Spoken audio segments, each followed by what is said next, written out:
আসসালামু আলাইকুম, সবাইকে স্বাগতম জানাচ্ছি লিজেন্ড কেয়ারের অফিসিয়াল ফেসবুক পেজে সাধারণ জ্ঞানের একটা ক্লাসে।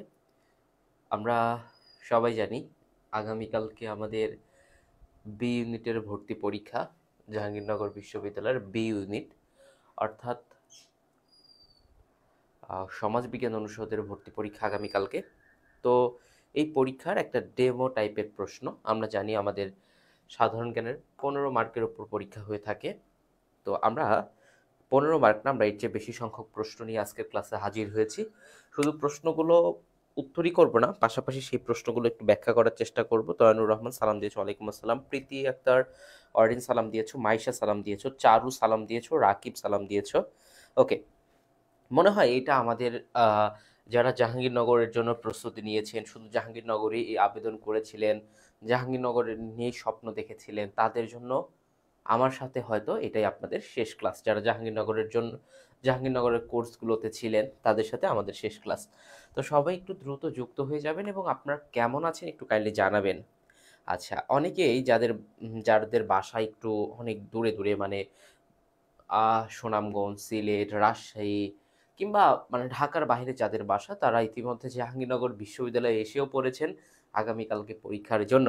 আমাকে একটু কাইন্ডলি এটাও জানাবেন যে ভাইয়া দোয়া করবেন, অবশ্যই দোয়া। আহ, এই ক্লাসের কারা কারা আমরা জাহাঙ্গীরনগর বিশ্ববিদ্যালয়ে বসে এই ক্লাসটা করতেছি, এটা একটু কাইন্ডলি জানাবেন। ওকে, তো আপনাদের জন্য 30টা প্রশ্ন রেখেছি এই ক্লাসে।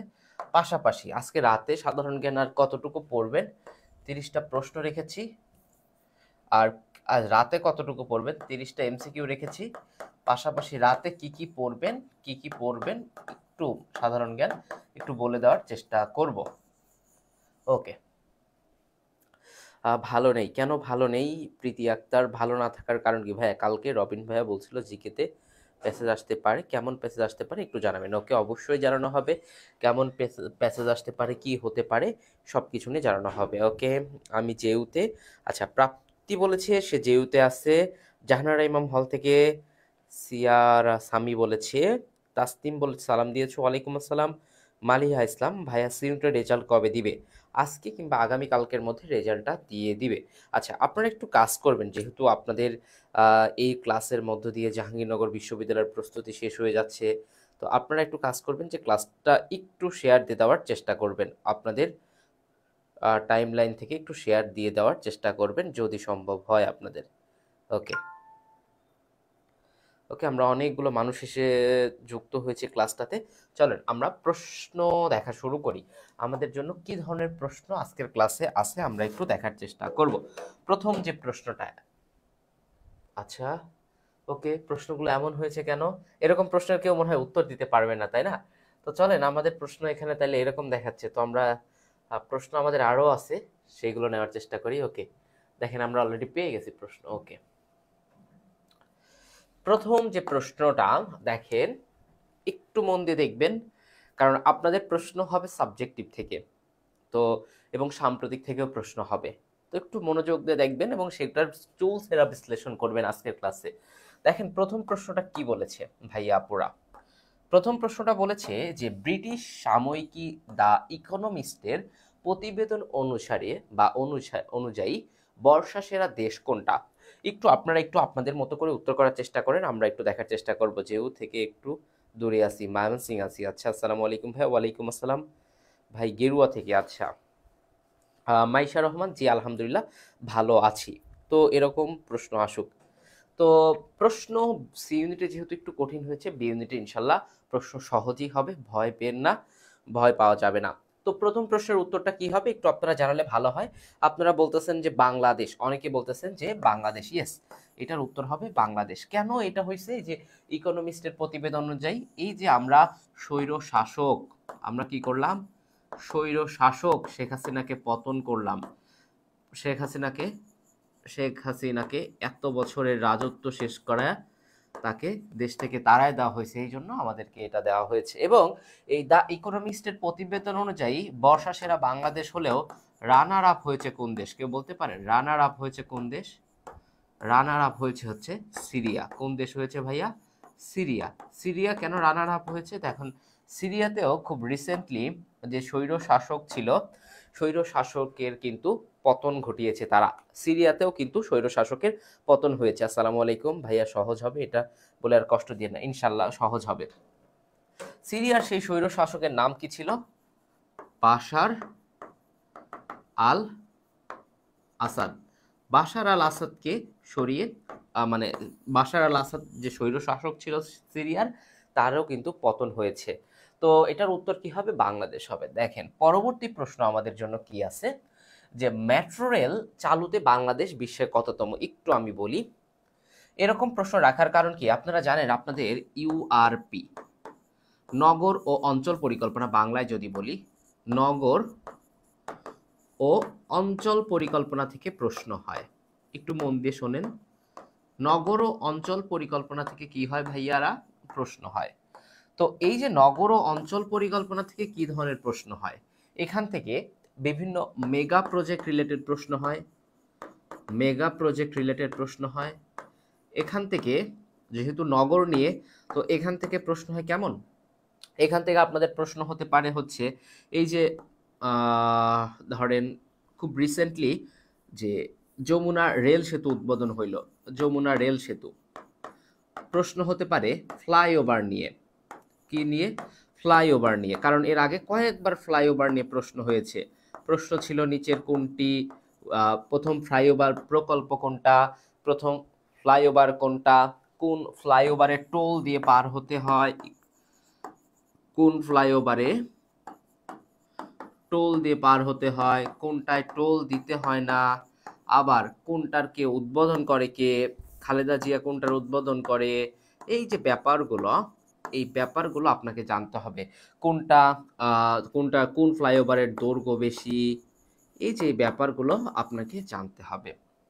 এরপরে দেখেন এখান থেকে আপনাকে আর কি জানতে হবে, ওয়াসা, এই যে নগরের পরিকল্পনা, উন্নয়ন পরিকল্পনায় ওয়াসা, ওয়াসা সম্পর্কে জানলেন, ডেস্কো সম্পর্কে জানলেন। এই যে ব্যাপারগুলো যদি জানেন ইনশাল্লাহ, এবং আরো জানতে পারেন পৌরসভা, তার এরপরে আপনি সিটি কর্পোরেশন, এই ব্যাপারগুলো আপনাকে জানতে হবে। তো দেখেন এখানে বলা হয়েছে মেট্রো রেল চালুতে বাংলাদেশের অবস্থান বিশ্বে কততম। আপনার এটার উত্তর কি করেছেন ভাইয়া? পুরা ভাইয়া এই রিসেন্ট জিকে তো মাথা খারাপ করে দিল। আচ্ছা একটু দ্রুত বলেন, এটা কততম বলেছেন? অনেকে 33তম বলেছেন। কেন 33তম বলেছেন? এইটা হচ্ছে 60তম। কততম? 60তম। এই যে মেট্রো রেল, আপনারা জানেন এই মেট্রো রেল সর্বপ্রথম এমআরটি লাইন 6 যেটা উদ্বোধন করে যায় আমাদের সদ্য সাবেক প্রধানমন্ত্রী বললে ভুল হবে, কারণ তিনি অনেক দিন আগেই গত হয়ে গেছে। ইনি উদ্বোধন করে যায়, এই উদ্বোধনটা করে যায় কবে? 28 ডিসেম্বর 2022 সালে।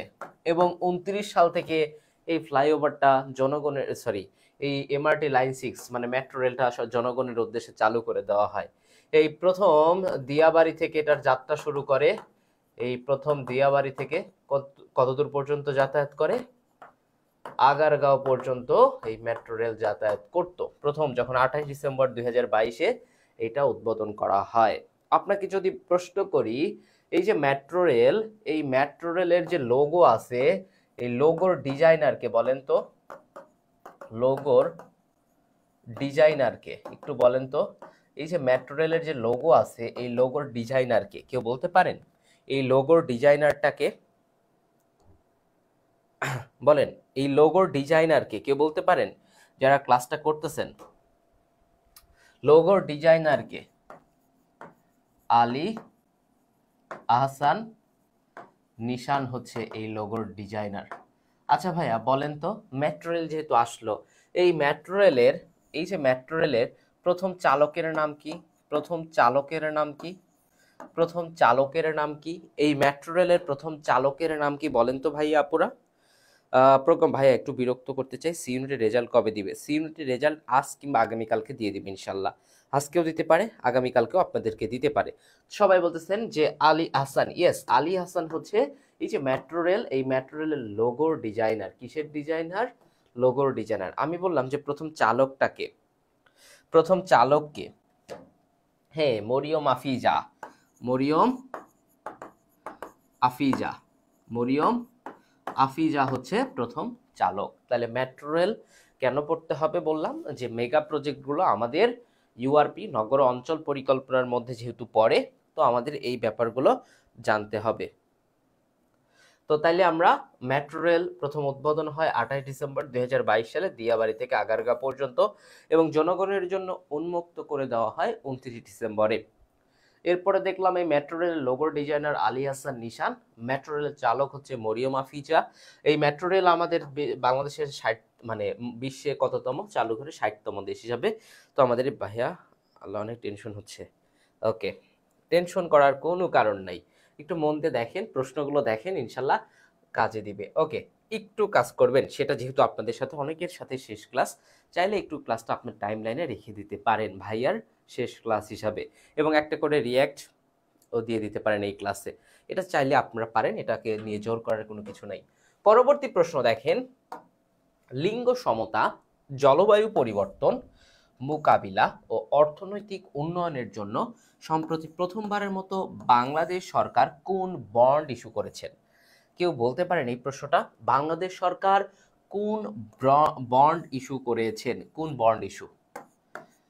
এই যে বন্ড ইস্যুটা বাংলাদেশ সরকার করেছে, এই বন্ড ইস্যুতে সাহায্য করেছে হচ্ছে ইউএনডিপি। কে সাহায্য করেছে? ইউএনডিপি। ভাইয়া এই ক্লাসটাকে বি ইউনিটের জিকে কাভার হবে? আচ্ছা, বি ইউনিটের জিকে কাভার হবে কি না, বাট আমাদের আইডিয়া থেকে, আমাদের ধারণা থেকে প্রত্যেকটা সাবজেক্ট ধরে ধরে এই প্রশ্নগুলো করা হয়েছে। একটু বলেন, এটা সাহায্য করেছে, এই যে বন্ড ইস্যু, এটা সাহায্য করেছে ইউএনডিপি। এই যে বাংলাদেশ সরকার যে বন্ড ইস্যু করলো প্রথমবারের মতো, এই বন্ডটার নাম কি? এটা হচ্ছে, কি বলেন আপনারা সবাই?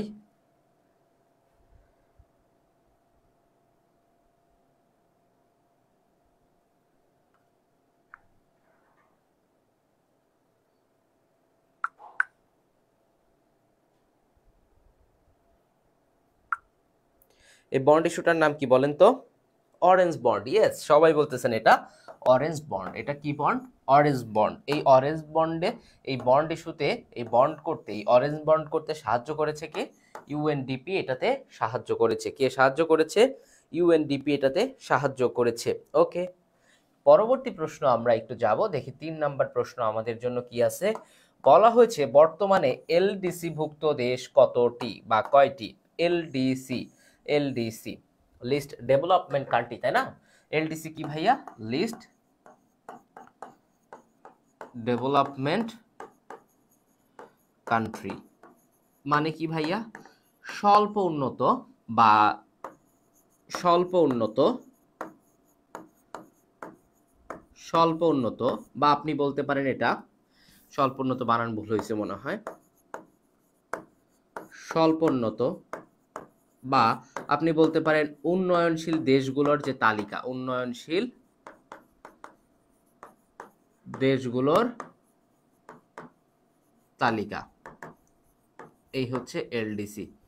তো এই এলডিসিতে আপনারা জানেন বাংলাদেশ কিন্তু এলডিসির অন্তর্ভুক্ত হয় 1975 সালে। এই তালিকায় বাংলাদেশও যায় 1975 সালে। আপনারা জানেন 2026 সালে বাংলাদেশ কিন্তু এলডিসি থেকে মুক্তি পাবে। মনে করেন এই তালিকা থেকে বাদ যাবে কবে? 2026 সালে, এবং সেটা মুক্তি পাবে হচ্ছে নভেম্বর মাসের 24 তারিখে। নভেম্বর মাসের 24 তারিখে, 24 নভেম্বর বাংলাদেশ এলডিসি থেকে মুক্তি পাবে। 24 নভেম্বর 2026 সালে। বর্তমানে এলডিসি ভুক্ত দেশ হচ্ছে 44টা, কারণ 13 ডিসেম্বর 2024 সালে একটা দেশ এই এলডিসি থেকে মুক্তি পায়। বলেন তো সেই দেশটার নাম কি? এখন দেশটার নাম একটু বলবেন আপনারা। সিউনিটের রেজাল্ট কবে দিবে? আজকে কিংবা আগামীকালকে আপনারা রেজাল্ট পেয়ে যাবেন। আপনারা আমাকে একটু এটা বলবেন যে এই দেশটার নাম কি, একটু বলেন। এই দেশটার নাম কি একটু বলেন। এই দেশটা, এই যে 13 ডিসেম্বর 2024-এ একটা দেশ এলডিসি থেকে বা লিস্ট ডেভেলপমেন্ট কান্ট্রি, যে একটা, কিংবা আপনারা যদি বলেন উন্নয়নশীল দেশ, উন্নয়নশীল দেশগুলোর যে তালিকা, এই তালিকা থেকে মুক্ত পেয়েছে, বলেন। ইয়া, এই যে সানজানা মাহবুবের উত্তরটা হয়েছে, আর কারোর উত্তরই হয় নাই। সাউটম প্রিন্সিপো। ওকে, সবাই একটু লিখে নেন। ওকে, প্রিন্সিপে ইয়াস। রাফি ভুটান না। ওকে ওকে ওকে ওকে, 44টা। সবাই একটু ঝটপট উত্তর করে ফেলেন। পরবর্তী প্রশ্ন দেখেন আমাদের জন্য কি আছে। জিডিপিতে কোন খাতের অবদান সবচেয়ে বেশি? আপনারা জানেন আমাদের এই এই অনুষদে মানে সমাজ বিজ্ঞান অনুষদে একটা সাবজেক্ট আছে, সেটা হচ্ছে সেই সাবজেক্টটার নাম হচ্ছে অর্থনীতি, যেখানে আপনারা পড়লে আপনারা সার্টিফিকেট পাবেন, বিএসসি সার্টিফিকেট পাবেন, ব্যাচেলর অফ সায়েন্সের সার্টিফিকেট পাবেন এই অর্থনীতিতে পড়লে। তো দেখেন ভাই আপুরা, তো অর্থনীতি থেকে খুব বেশি কঠিন প্রশ্ন আপনাদেরকে করবে না, কারণ বি ইউনিটে এই সমাজ বিজ্ঞান অনুষদে সায়েন্সের অনেক স্টুডেন্ট ভর্তি হয় প্রত্যেক বছর। তো আমরা যদি আমি আমার ডিপার্টমেন্টের কথা বলি, পাবলিক অ্যাডমিনিস্ট্রেশনের কথা বলি, সেখানে 50 জন স্টুডেন্টের মধ্যে অলমোস্ট প্রায় 35 থেকে 36 জন হচ্ছে সায়েন্স ব্যাকগ্রাউন্ড। তো যদি এত স্টুডেন্ট যদি সায়েন্স ব্যাকগ্রাউন্ড থেকে আসে, তার মানে আপনার মনে রাখতে হবে এখান থেকে অর্থনীতির খুব কঠিন প্রশ্ন আপনাকে করবে না। আপনাকে এই জিডিপি কিংবা আপনাকে পড়তে পারে সর্বোচ্চ বাজেট থেকে প্রশ্ন, আপনাকে কয়েকটা কি করতে পারে, আপনাকে জিজ্ঞেস করতে পারে হচ্ছে কয়েকটা অ্যাব্রিভিয়েশন, যে জিডিপির পূর্ণরূপ কি, জিএনপির পূর্ণরূপ কি, এই ছোট ছোট প্রশ্ন করতে পারে। কিংবা আপনাকে বলতে পারে যে কোন অর্থনীতিবিদের অর্থনীতিবিদদের একটু উক্তিগুলো একটু দেখার চেষ্টা করবেন, যদি উক্তি থেকে তেমন প্রশ্ন আসে না। এরপরে এখানে আমরা জাস্ট নমুনা একটা প্রশ্ন করছি, জিডিপিতে কোন খাতে অবদান সবচেয়ে বেশি। আপনারা উত্তর করতে থাকেন, আমি এখান থেকে একটু বিস্তারিত পড়ানোর চেষ্টা করি। দেখেন ভাই আপুরা, 2023-24 অর্থ বছর যদি দেখি, একটু মন দিয়ে দেখবেন আপনারা। আচ্ছা, এই 23-24 অর্থ বছরে জিডিপির হিসাব যদি দেখি, এই যে 23-24 অর্থ বছরের জিডিপির হিসাব, এটার বেজ ইয়ার কত জানেন? এটার বেজ ইয়ার গত বছর বিউপিতে একটা প্রশ্ন আসছিল এই বেজ ইয়ার থেকে, তো আপনাদেরও আসতে পারে। মানে ভিত্তি বছর কত বলেন তো? ভিত্তি বছর কত? 2015-16, 2015-16 হচ্ছে ভিত্তি বছর। তো আমরা কি বলতেছি, অর্থনীতি মানে 2023-24 অর্থ বছরের জিডিপির হিসাব যদি আমরা দেখি, মোট জিডিপি কত? মোট জিডিপি হচ্ছে 50,48,027 কোটি টাকা মোট জিডিপি। সবাই একটু লেখেন, জাস্ট এভাবে মনে রাখবেন, আমি যেভাবে মনে রাখছি। আমি মনে রাখছি 50,48,027 কোটি টাকা। আপনি এভাবে মনে রাখতে পারেন, হ্যাঁ আপনি এভাবে মনে রাখতে পারেন। এখন আপনাকে আরো কিছু এখান থেকে প্রশ্ন করি। যদি বলি জিডিপির প্রবৃদ্ধির হার কত, আপনাকে প্রশ্ন করতেই পারে এই জিডিপির প্রবৃদ্ধির হার কত, কোনটা 2023-24 অর্থ বছরে জিডিপির প্রবৃদ্ধির হার কত? একটু বলেন আপনারা, সবাই একটু বলেন কত বলেন তো। প্রবৃদ্ধির হার হচ্ছে 5.82%। কত পার্সেন্টেজ? 5.82%। একটু দেখেন আপনারা। এরপরে যদি আমরা বলি, যদি 2000, এটা তো গেল 23-24, আমরা যদি বলি 24-25 অর্থ বছরের লক্ষ্যমাত্রা কিন্তু এক বছর বেশি হবে। 24-25 অর্থ বছরের জিডিপির লক্ষ্যমাত্রা কত? জিডিপির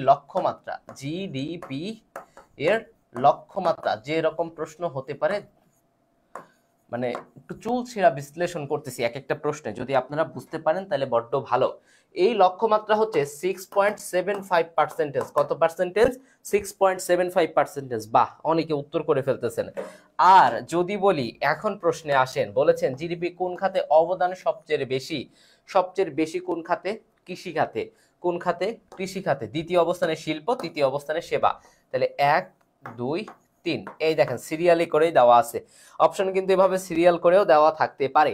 এখন কৃষি খাতে এটার অবদান হচ্ছে 11.02%। কৃষি খাতের অবদান হচ্ছে 11.02%। তাইলে দেখেন এখান থেকে কতগুলো হয়ে গেল।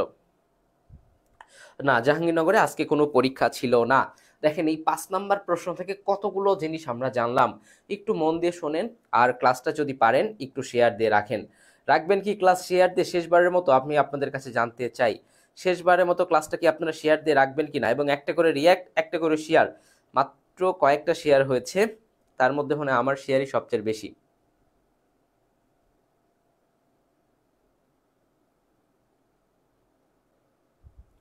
না, জিডিপিতে কৃষি খাত।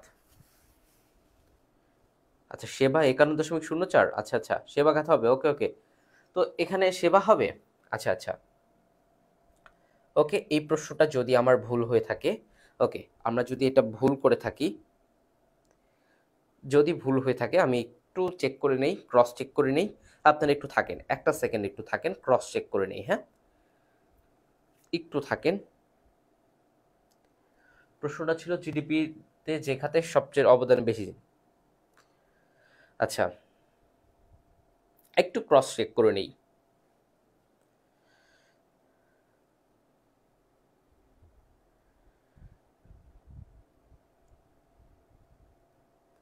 কোন অর্থ বছর? আচ্ছা, 23-24 অর্থ বছর, তাই না?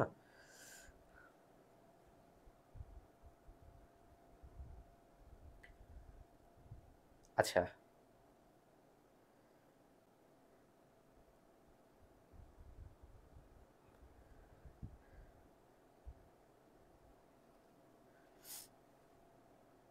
ওকে।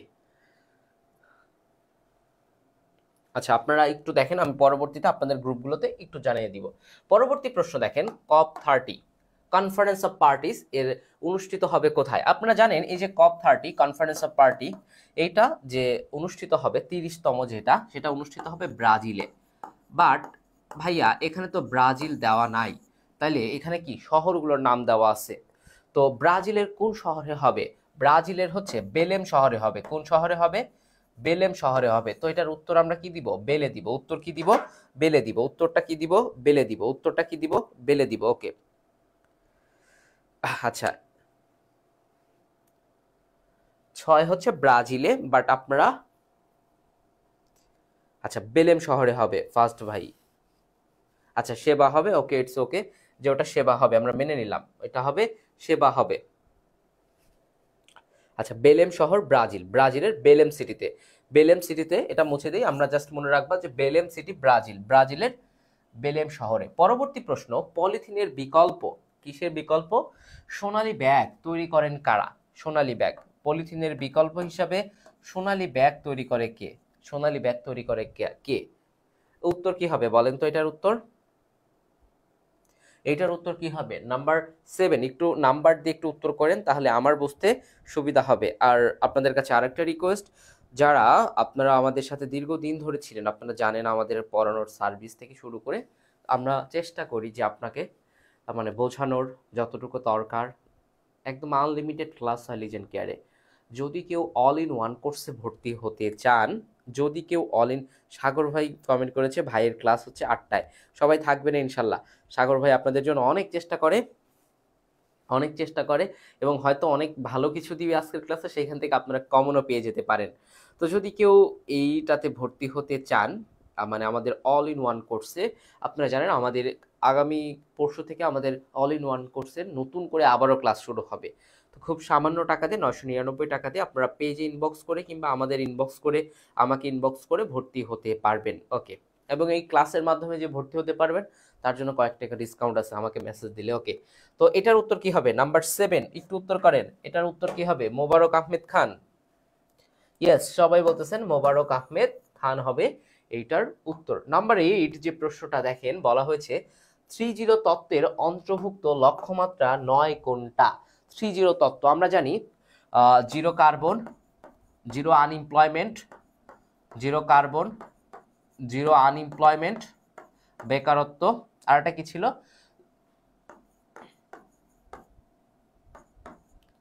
আচ্ছা, আমরা জানি যে জিরো কার্বন মানে হচ্ছে জিরো কার্বন নিঃসরণ, জিরো দারিদ্র্য এবং জিরো বেকারত্ব, এই যে এই তিনটা। তাহলে উত্তর কোনটা হবে? উত্তর হবে হচ্ছে এখানে এই শূন্য, প্লাস্টিক। আপনারা জানেন যে এই 30 তত্ত্বটা দিয়েছে কে? আমাদের বর্তমান প্রধান উপদেষ্টা ডক্টর মোহাম্মদ ইউনূস, তাই না? উপদেষ্টা ডক্টর মোহাম্মদ ইউনূস, ডক্টর মোহাম্মদ ইউনূস এটা দিয়েছে, মোহাম্মদ ইউনূস এটা দিয়েছে। এই যে 30 তত্ত্ব, এটা কবে দেয়? এটা দেয় হচ্ছে জাতিসংঘের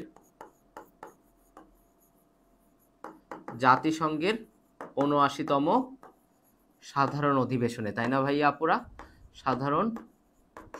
সাধারণ সভার অধিবেশনে।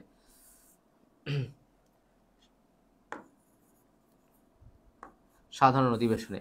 তাহলে এটা কবে দেয়? জাতিসংঘের ৭৯তম সাধারণ অধিবেশনে এইটা দেয়। তো এই যে জাতিসংঘের ৭৯তম সাধারণ অধিবেশন, এটা শুরু হয় মূলত 10 সেপ্টেম্বর 2024 সালে এটা শুরু হয়। বাট যদি বলা হয় ভাইয়া এই সাধারণ অধিবেশনটা কবে আনুষ্ঠানিকভাবে কবে শুরু হয়, আনুষ্ঠানিকভাবে এটা কিন্তু শুরু হয় হচ্ছে 24 সেপ্টেম্বর 2024 সালে, এবং আনুষ্ঠানিকভাবে শুরু হয় 24 সেপ্টেম্বর, এবং এই সাধারণ অধিবেশনটা শেষ হয় হচ্ছে 30 সেপ্টেম্বর 2024 সালে। 30 সেপ্টেম্বর, একটু মনে রাখবেন একটা দিন বন্ধ ছিল, সেটা হচ্ছে 29 সেপ্টেম্বরে এই সাধারণ অধিবেশনটা বন্ধ ছিল। সাধারণ এই জাতিসংঘের ৭৯তম সাধারণ অধিবেশনে একদিন বন্ধ ছিল। এর মধ্যে আমাদের প্রধান উপদেষ্টা ডক্টর মোহাম্মদ ইউনূস 27 সেপ্টেম্বরে এই সাধারণ অধিবেশনে ভাষণ দেয়, এবং তার এই ভাষণে একটা অংশ ছিল হচ্ছে এই 3-0 তত্ত্ব। 27 সেপ্টেম্বর তিনি ভাষণ দেয়, এবং এই ভাষণের একটা অংশ ছিল 3-0 তত্ত্ব, যেখানে তিনি শূন্য বেকারত্ব, শূন্য কার্বন নিঃসরণ এবং শূন্য দারিদ্র্য নিয়ে কথা বলে। যেখানে কোনটা ছিল না? শূন্য প্লাস্টিক যেখানে ছিল না। ওকে, এত ব্যবসা কেন্দ্রিক কেন আপনারা ভাই? আচ্ছা, ওকে, মাসুম সওগাত, কাব্য ভাই জিন্দাবাদ। ওকে, ওকে, 326 জনের মতো আমাদের এখনো অডিয়েন্স আছে। পরবর্তী প্রশ্ন দেখেন, বলা হয়েছে বাংলাদেশে কোন সালে প্রথম প্রথম বয়স্ক ভাতা চালু হয়? একটু উত্তর করেন যে কোন সালে প্রথম বয়স্ক ভাতা চালু হয়। বয়স্ক ভাতা চালু হয় এপ্রিল মাসে 1998 সালে। কেন এপ্রিল মাসে হইল বলেন ভাই? কারণ এই বয়স্ক ভাতাটা চালু হয় হচ্ছে বাজেটের মাধ্যমে। 97-98 অর্থ বছর, 1997-98 অর্থ বছরের বাজেটে, অর্থ বছরের বাজেটে এই বয়স্ক ভাতাটা চালু হয়। আপনারা জানেন বাজেট কোন মাসে হয়, কারণ আবারও বলতেছি, আপনারা যারা আগামীকালকে ভর্তি পরীক্ষা দিতে আসবেন, অবশ্যই বাজেট, অর্থনৈতিক সমীক্ষা এবং হচ্ছে কিছু অ্যাব্রিভিয়েশন এই অর্থনীতি রিলেটেড এবং অর্থনীতিবিদদের উক্তি, এই 4টা জিনিস অবশ্যই একটু দেখে আসার চেষ্টা করবেন আগামীকাল পরীক্ষা দিতে আসার সময়। অর্থনীতির জন্য একটু মাথায় রাখবেন এই ব্যাপারগুলো। বুঝতে পারছেন আমার কথা? লিজেন্ড কেয়ারের পাশে 24 সাল থেকে আসি ইনশাল্লাহ, পরবর্তীতেও তোমাদের চাই। এইখানে যারা ক্লাস করতেছো, যারা লিজেন্ড কেয়ারের ক্লাস করতেছো, যারা দীর্ঘ দিন ধরে লিজেন্ড কেয়ারের সাথে আছো, তোমরা যদি আগামীকালকে চান্স পেয়ে যাও, কিংবা সি ইউনিটে চান্স পেয়ে যাও, কিংবা বি ইউনিটে চান্স পেয়ে যাও, তোমাদের সুযোগ রয়েছে লিজেন্ড কেয়ারের সাথে থাকার। কিভাবে থাকবা? তোমরা হয়তো আমাদের জায়গায় দাঁড়িয়ে কথা বলবা আর কিছুদিন পরে, কিংবা আমাদের যে বইগুলো আছে Khandakar GK, BUP booster, জেও booster, তারপরে জাহাঙ্গীরনগর জিকে, চাইলে এই বইগুলোতেও তুমি লেখকের কাজগুলো করতে পারবা ইনশাল্লাহ। ওকে, পরবর্তী প্রশ্নে আমরা চলে যাব। তো যারা লিজেন্ড কেয়ারের সাথে ছিলেন তারা আবারও লিজেন্ড কেয়ারের সাথে থাকতে পারবেন, এটা একদম 100%। আচ্ছা, কাব্য ভাই বেস্ট, ইস্তিয়াক আহমেদ বলেছে। ওকে,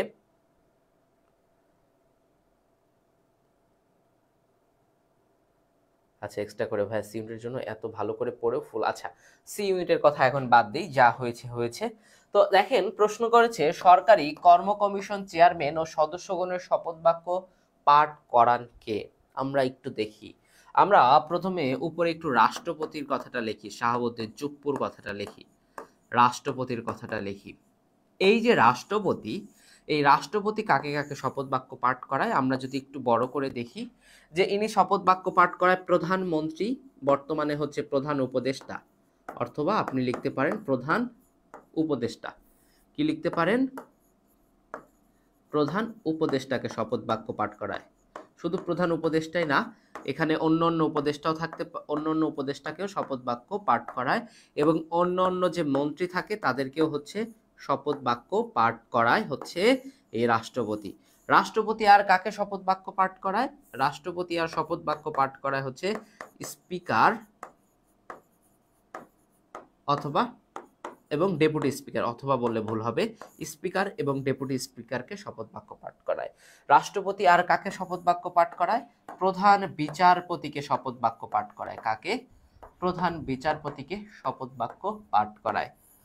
এইবার আসেন এই যে প্রধানমন্ত্রী এবং প্রধানমন্ত্রী কাকে কাকে শপথ বাক্য পাঠ করায়? প্রধানমন্ত্রী দুইজন মানুষকে শপথ বাক্য পাঠ করায়।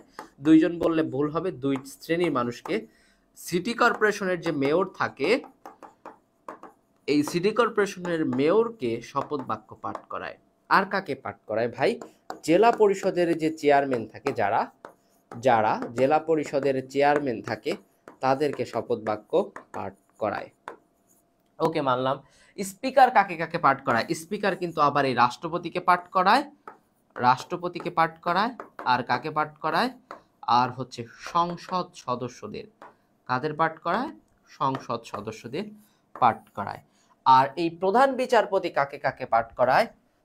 হিসাব নিরীক্ষক, মহা হিসাব নিরীক্ষককে, মহা হিসাব নিরীক্ষককে শপথ বাক্য পাঠ করায়। আর কাকে পাঠ করায়? এই যে কর্ম কমিশনের চেয়ারম্যানকে, কর্ম কমিশনের চেয়ারম্যানকে। তাইলে এই প্রশ্নটার উত্তর কি হবে ভাই বোনেরা? এই প্রশ্নটার উত্তর কি হবে? এই প্রশ্নটার উত্তর অবশ্যই হবে প্রধান বিচারপতি। আমরা আবেগে আবেগে যেন আমরা ভুল করে না বসি। এটার উত্তর কি হবে ভাইয়া? এটার উত্তর হবে প্রধান বিচারপতি। ভাইয়া, আপনি সেদিন বাইক নিয়ে যাচ্ছিলেন, আমি পরীক্ষা শেষে আসতে ছিলাম, আমার সামনে দিয়ে গিয়েছিলেন। আচ্ছা বর্ণা, তোমার সামনে দিয়ে গিয়েছিলাম, বাট তোমার সাথে কথা হয়েছে কিনা জানি না। এরপরেও কালকে যদি কেউ আমাদের সাথে বা আমার সাথে কথা বলতে চান, দেখা করতে চান, আপনার এতদিনের পরিশ্রমে জমানো নোটগুলো আমাদের সাথে শেয়ার করতে চান, অবশ্যই চলে আসবেন পরীক্ষা শেষ করে শহীদ মিনারে। অবশ্যই একটু দেখা করে যাবেন। যাদের সাথে এতদিন আপনাদের ক্যামেরাতে দেখা হয়েছে, সামনাসামনি দেখা হলে আমাদেরও যেমন একটু একটু আবেগে আপ্লুত হয়ে যাব, আপনাদেরও ভালো লাগবে। দেখবেন আমার সাথে দেখা হলে আমি নামটা জিজ্ঞেস করি। যদি আপনার ফেসবুক আইডির নাম রিয়েল হয় তাহলে আপনাকে আমি চিনতে পারবো ইনশাল্লাহ। পরবর্তী প্রশ্ন দেখি আমাদের জন্য কি আছে। তার আগে আমাকে একটু কাইন্ডলি বলবেন আজকের ক্লাসটা কে কে শেয়ার করেছেন? আচ্ছা, শহীদ মিনারে আমরা থাকবো, আগামীকালকেও থাকবো, সারা দিন ব্যাপী যতক্ষণ আপনাদের পরীক্ষা চলে আপনাদের জন্য থাকবো। ওই দিন সারাদিন অপেক্ষা ছিলাম ভাই, আমরা শহীদ মিনারে ছিলাম। ওকে, একটু আগে ঘুরে আসলাম চুমকি শহীদ মিনারে।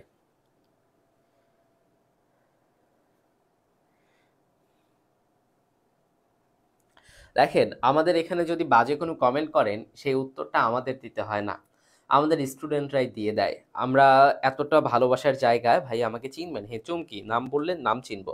শেয়ার দিয়েছি রুমি, আমি জাস্ট ছবি তুলতে আসবো। ওকে, লামিয়া জান্নাত, ওকে, শরীফুল ইসলাম, আমি শেয়ার করেছি, ধন্যবাদ ভাই। আমার জন্য একটু দোয়া করবেন, সবার জন্য দোয়া ভাইয়া। কে কে আমিও দেখেছি কিন্তু বাইকে, কিন্তু পেছনে কে যেন ছিল। আচ্ছা, বাইকের পেছনে আমার ছোট বোন ছিল খুব সম্ভবত। ওকে, দেখো, প্রশ্ন করা হয়েছে ইলা মিত্র কোন আন্দোলনে অংশগ্রহণ করেছিলেন? ইলা মিত্র কোন আন্দোলনে অংশগ্রহণ করেছিলেন? ইলা মিত্র অংশগ্রহণ করেছিলেন এই তেভাগা আন্দোলনে। কোন আন্দোলনে অংশগ্রহণ করেছিলেন?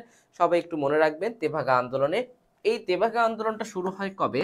1946 সালের ডিসেম্বরের দিকে শুরু হয় এবং এই তেভাগা আন্দোলন চলমান ছিল 1948 সাল পর্যন্ত। তেভাগা আন্দোলনটা চলমান ছিল। তেভাগা আন্দোলনে মূলত কারা অংশগ্রহণ করে? এই যে চাষিরা অংশগ্রহণ করে।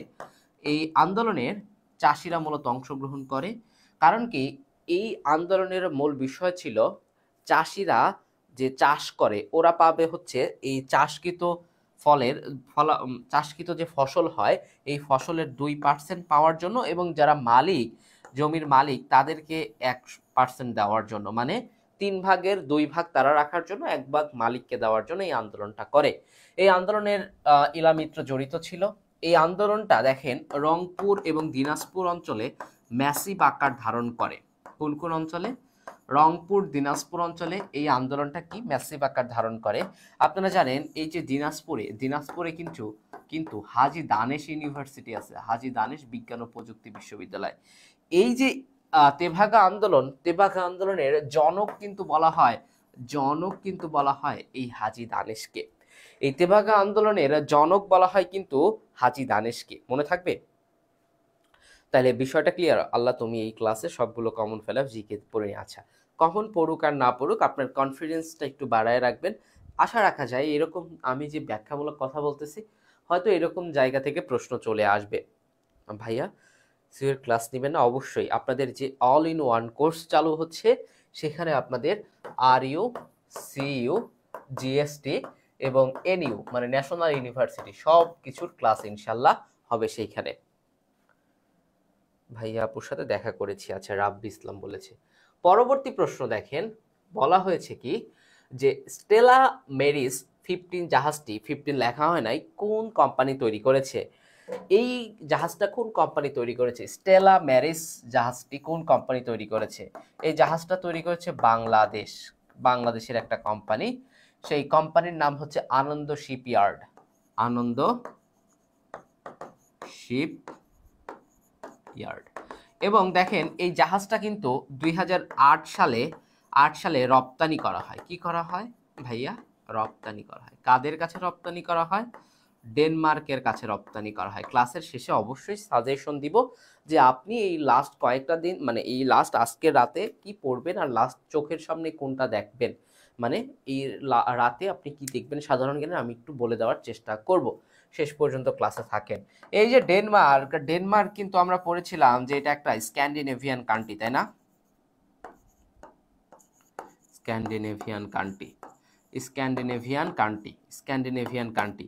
স্ক্যান্ডিনেভিয়ান শব্দের অর্থ কি? বা নর্ডিক অঞ্চলের দেশ, তাই না?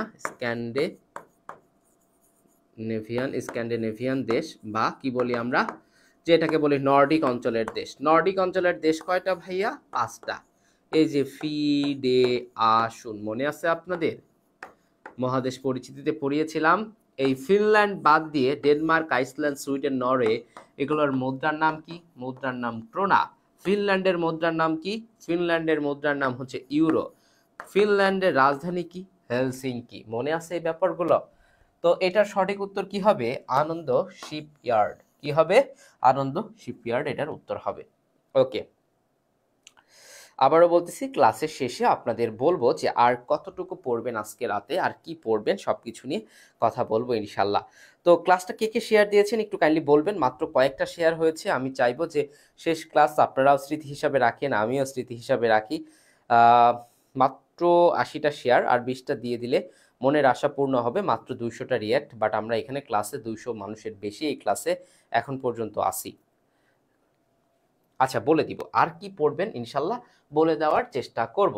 ওকে, 23তম বিশ্বকাপ ফুটবলের আয়োজক দেশ কে? দেখেন ভাইয়া বিগ ফ্যান, শেয়ার দিয়েছি। ওকে, রাব্বি ইসলাম শেয়ার দিয়েছে। ওকে, আমি এই যে Hafsa, thank you. Rabbi Islam share দিয়েছি, thank you. Jannatul Ferdous share দিছি ভাই, থ্যাংক ইউ। স্টাডি করার টাইমই নাই। আচ্ছা, একটু চোখের সামনে দেখবা, তোমাকে অনেক বেশি পড়তে বলতেছি না শেষ রাতে, একটু দেখার চেষ্টা করবা, সেইগুলো আমি বলে দিব শেষ পর্যন্ত। ওকে, রুবা মাত্র লাইভে আসলা নাকি? ওকে, মাইশা সবগুলো ওকে।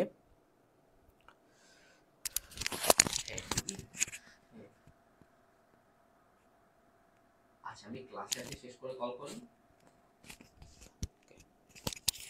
দেখো শেয়ার ডান বলেছে রাফি, থ্যাংক ইউ রাফি। রাফির সাথে দেখা হয়েছিল। ওকে, মনে আছে কার কার সাথে দেখা হয়েছিল? মনে আছে। তো এটার উত্তর ভাই, আজকে হাইয়েস্ট স্টুডেন্ট ছিল 370 জন দেখলাম ভাই। না, এর আগেও বেশি ছিল, 300 400 প্লাস 450 স্টুডেন্ট ক্লাস করেছে। ওকে, তো আমাদের বন্ধু মোকসেদ আলী, পাবলিক অ্যাডমিনিস্ট্রেশন, আমার বন্ধু, সে আমাকে সালাম দিয়েছে। ওয়ালাইকুম আসসালাম মোকসেদ। ওকে, বলা হয়েছে যে 23তম ফুটবল বিশ্বকাপ আয়োজক দেশ কোনটা, কারা? এটার উত্তর একটু ঝটপট করবেন, আমিও। হ্যাঁ, এটার উত্তর একটু ঝটপট করবেন, যারা ক্লাস করতেছেন একটু ঝটপট উত্তরটা করবেন। হ্যাঁ, সবাই একটু উত্তর করবেন। কানাডা, মেক্সিকো এবং আমেরিকা, 3টা দেশ বলতেছেন তাই না? 3টা দেশ বলতেছেন। ওকে, কয়টা দেশ? 3টা দেশ বলতেছেন। এটা কোন আমেরিকার দেশ? আমার সালামের জবাব দিন ভাই। ওয়ালাইকুম আসসালাম মোকসেদ। তো এই 3টা দেশ, আপু কল দিছে মনে হয়, আমার ছোট বোন কল দিছে। উত্তর আমেরিকার দেশ কয়টা? উত্তর আমেরিকা মহাদেশ পড়িয়েছিলাম আপনাদেরকে। উত্তর আমেরিকার দেশ কয়টা ভাইয়া? 3টা। এই 3টা দেশ মনে রাখার একটা উপায় ছিল কাম, CUM, কাম। কাম মানে আশা। এই C for Canada, U for United America, M for Mexico. এই 3টা দেশই 23তম ফুটবল বিশ্বকাপ আয়োজন করবে। তো এই যে কানাডা, মেক্সিকো এবং আমেরিকা, এই 3টা দেশ কি করবে? 23তম যে ফুটবল বিশ্বকাপ হবে এটা আয়োজন করবে। আচ্ছা, আগামীকালকে পাবেন ইনশাল্লাহ। পরবর্তী প্রশ্ন দেখেন, বাংলাদেশের প্রথম ওয়াই আকৃতির সেতু কোন নদীর উপর নির্মিত হয়েছে? আবারও বলতেছি, নগর ও অঞ্চল পরিকল্পনা থাকার কারণে আপনাদের কিন্তু এই সেতু, ফ্লাইওভার, এরপরে ব্রিজ, এই জায়গাগুলো থেকে আপনাদের প্রশ্ন থাকবে। এবং আপনাদেরকে কিন্তু আমি ওই যাতায়াত ব্যবস্থাটা পড়িয়েছি, যে রেল যোগাযোগ, তারপরে হচ্ছে পেইড বেসে কিন্তু এগুলো পড়িয়েছি, একটু দেখবেন, শেষ মুহূর্তে এসেও দেখবেন। তো এটার উত্তর কি হবে? এটা কোন নদীতে, ওয়াই আকৃতির সেতুটা কোন নদীর উপর নির্মিত হয়েছে? তিতাস নদীর উপর নির্মিত হয়েছে। এবং এটার নাম কিন্তু ছিল শেখ হাসিনা তিতাস সেতু, মানে শেখ হাসিনা রিলেটেড, শেখ হাসিনার নাম দিয়ে সেতুটার নাম ছিল। ওকে, এটা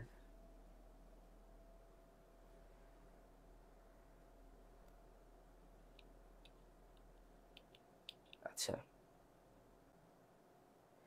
আচ্ছা, এই যে রাহাত আরাফ, আচ্ছা এরকম কিছু ফেক আইডি বিভিন্ন অন্য অন্য কোচিং এর পোলাপান থাকে, তারা কি করে, তারা হচ্ছে ক্লাসে এসে আমাদের যে কনসেন্ট্রেশন তারা ব্রেক করার জন্য অনেক বাজে কমেন্ট করে। আমরা চেষ্টা করব তাদের কমেন্টগুলো একটু অ্যাভয়েড করার, যদি খুব বেশি ডিস্টার্ব হয় আমরা তাকে গ্রুপ থেকে বের করে দিব। হ্যাঁ, ওকে, এটার উত্তর কি হবে? তিতাস। এটার উত্তর কি হবে? ওয়াই আকৃতির সেতু হচ্ছে তিতাস সেতু। পরবর্তী প্রশ্ন, নগরের কোন যানের সাথে ধাক্কা লাগলে আহত ব্যক্তিকে আইনগতভাবে জরিমানা করা যায়? বলেন তো এটার উত্তর কি হবে? বলা হয়েছে নগরের কোন যন্ত্রের সাথে বা যানের সাথে, যান মানে যান চলাচল, সাথে ধাক্কা লাগলে আহত ব্যক্তিকেই, ধরো এসে ধাক্কা দিল, এই একটা গাড়ি এসে ধাক্কা দিল হচ্ছে আমারে, এই যে আমি মানুষ দাঁড়ায় আছি, আমারে এসে মারলো ধাক্কা, বাট আমি কি হলাম? জরিমানার শিকার হলাম। এটা কোন গাড়ি বলো তো? কে কে জানো এই প্রশ্নের উত্তরটা? একটু ঝটপট উত্তর করবা। ঠেলা গাড়ি, ইয়েস। এটার উত্তর ভাইয়া, আজ আমার প্রথম ক্লাসে উপস্থিত আমি, ভাইয়া আমি, ভাই আজ প্রথম আপনার ক্লাসে উপস্থিত। ওকে, প্রথম ক্লাসে কোশ্চেন সলভ ক্লাসে এসে কি করবা? যেটা পড়াই সেটা ইনশাল্লাহ থেকেও শিখতে পারবা। পরবর্তী প্রশ্ন, ইকো পার্কের নিচে কোনটি দেখা যায়? মানে ইকো পার্কে নিচের কোনটি দেখা যায়? ইকো পার্কে কি দেখা যায়? ইকো পার্কে আমরা জানি ইকো পার্কে কি দেখা যায়, দেখেন তো। অবশ্যই ইকো পার্ক, গাছ গাছালি দেখা যাবে, ফল ফুল দেখা যাবে, কীট পতঙ্গ দেখা যাবে। যখন যেখানে গাছ আছে সেখানে তো অবশ্যই কীট পতঙ্গ দেখা যাবে। এখানে কি দেখা যায় না? এখানে বন্য প্রাণী দেখা যায় না। ক্লাসে আসি।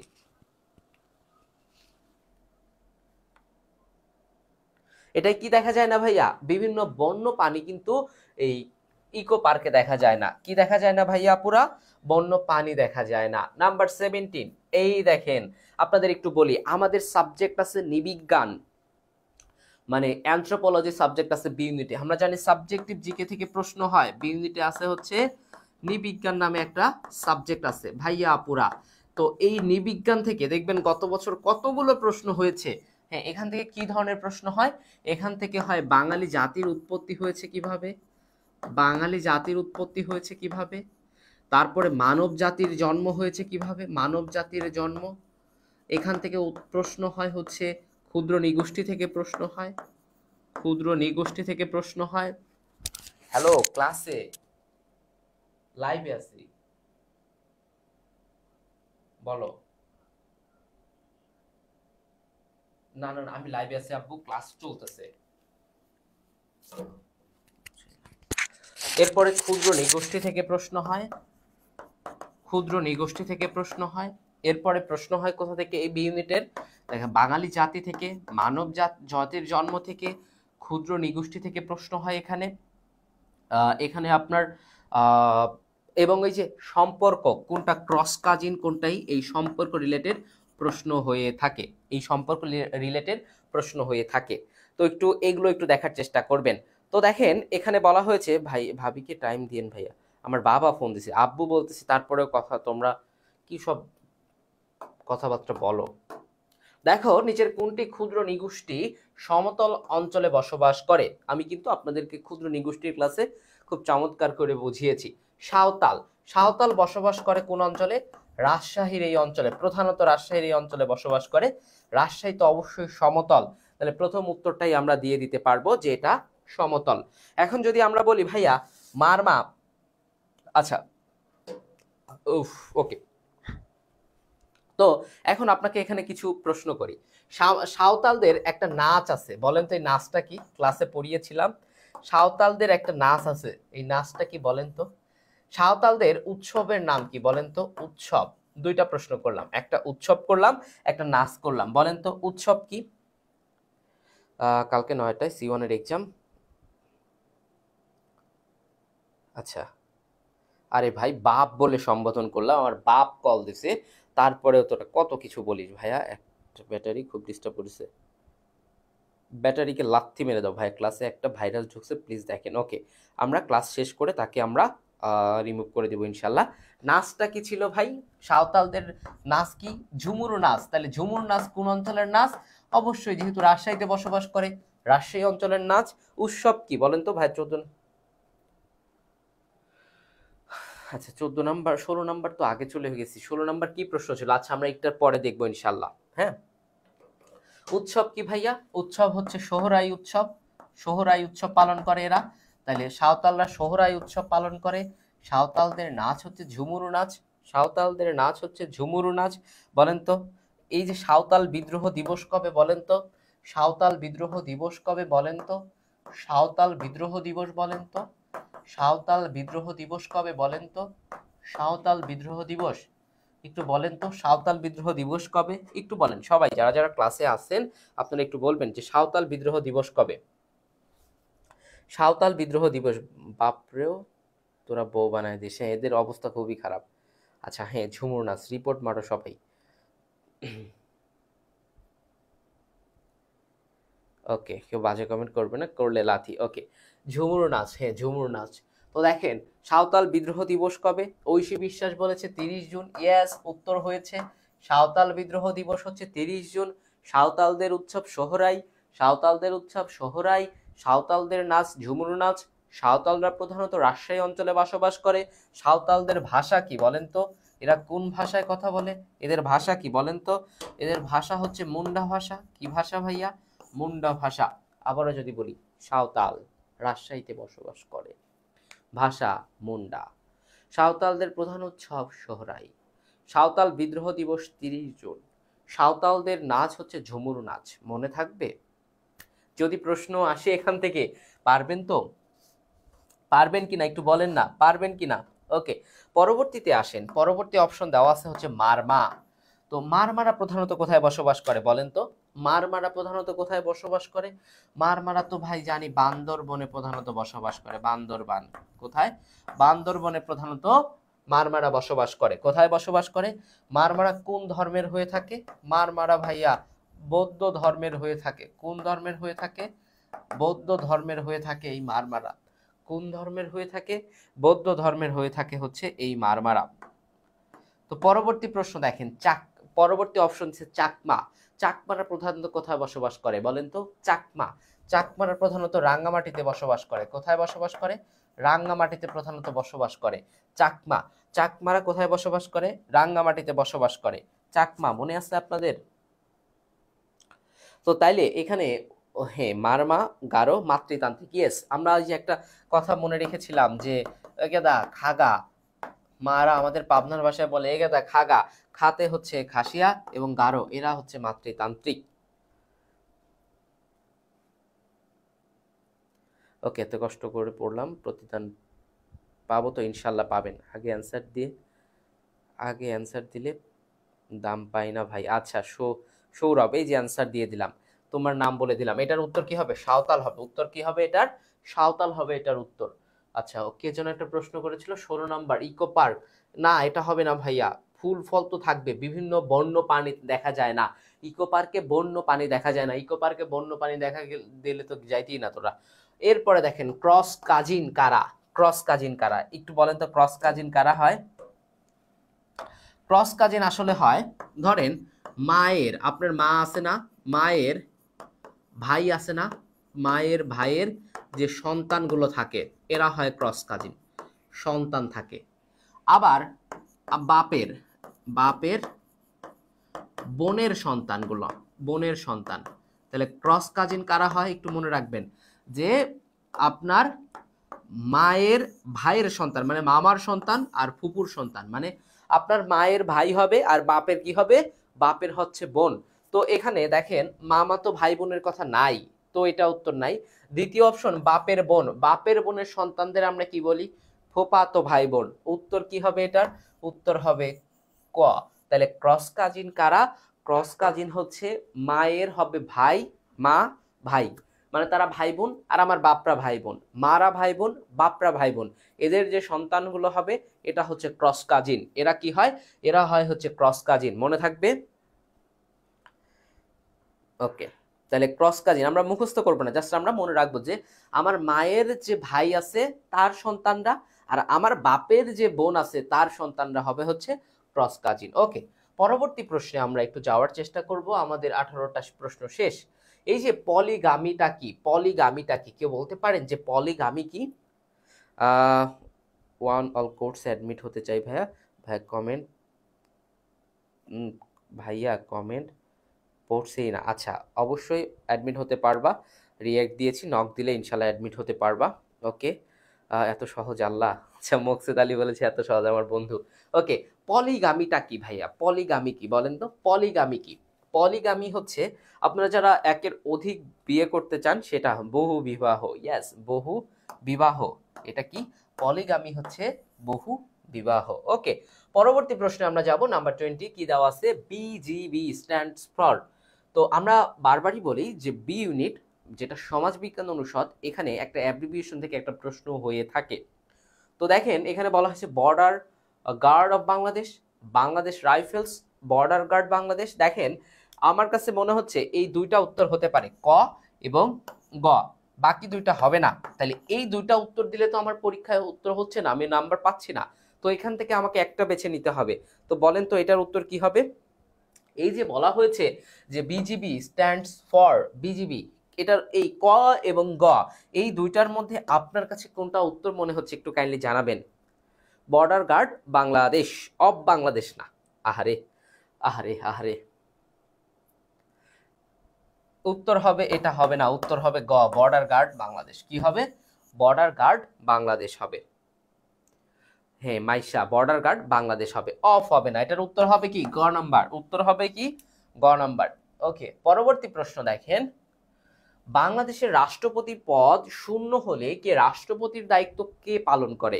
এ প্রশ্নের উত্তর কোনো ব্যাখ্যা দরকার নাই, এ প্রশ্নের উত্তর আমি জানি, আপনারা এমনিতেই পারবেন। শরীফুল ক, গ, গ, প্রাপ্তি গ।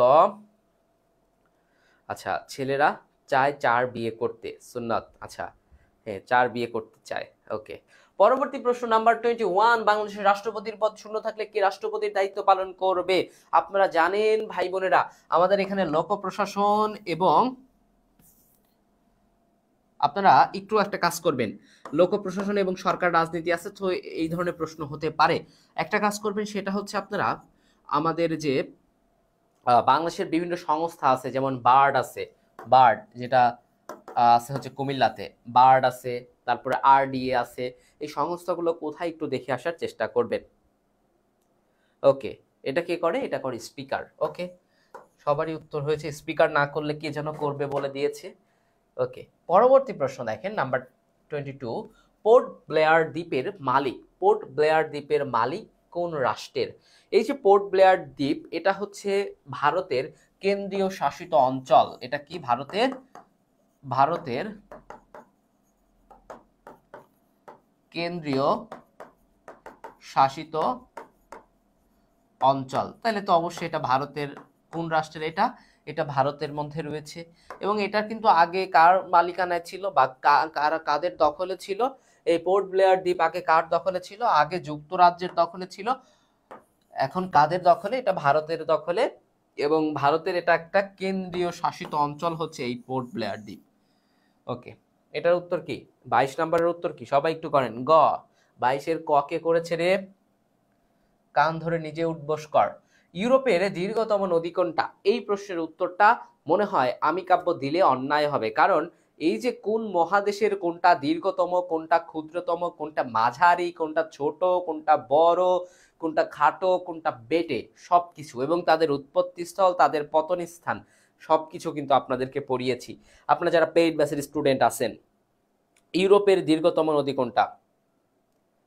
কাপু ভাই, দ্য লিজেন্ড কেয়ার স্পিকার। ওকে, বলেন। ভলগা বলেছেন। আচ্ছা, ইয়েস, ইউরোপের দীর্ঘতম নদী হচ্ছে ভলগা নদী। এই ভলগা নদীর উৎপত্তি স্থল কোথায় যেন? এই একটা ধরলাম পাহাড়, পাহাড়টার নাম হচ্ছে ভলদাই পাহাড়। কি পাহাড়? এই ভলদাই পাহাড়। এই ভলদাই পাহাড়ের উৎপত্তি হয়েছে ভলগা নদীর। কি নদী? ভলগা নদী। এটার পতন হয়েছে কোথায়? পতন হয়েছে কোথায়? কাস্পিয়ান সাগরে। কোন সাগরে? কাস্পিয়ান সাগরে।